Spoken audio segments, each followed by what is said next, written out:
Aanihin ng ilang magsasaka ang kanilang mga tanim na repolyo sa Bugyas, Benguet. Sabi nila mas mahal pa kasi ang magiging gastos nila sa pag-ani kaysa sa kikitain sa pagbebenta ng repolyo. Mababa raw kasi ang presyo ng repolyo sa Benguet Agri-Pinoy Trading Center. Batay sa bentahan sa Benguet Agri-Pinoy Trading Center, nasa 7 pesos hanggang 10 pesos per kilo ang repolyo. Kaya sabi ng mga magsasaka, hahayaan na lang nilang mabulok ang kanilang mga tanim. Si Senadora Amy Marcos sinabing nahihirapan ng mga magsasaka na ibenta ang repolyo dahil sa sobrang supply raw nito.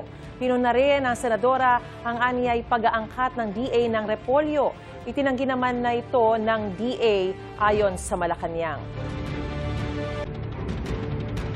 Nakausap po mismo natin si Secretary Kiko Laurel Jr. Wala pong katotohanan ang sinasabi ni Senator Amy Marcos. Hindi po daw nag-aangkat ang DA ng repolyo. Saan ba nanggagaling ang kanyang mga binabanggit na mga ganitong klaseng mga kwento na wala namang pinanggagalingan?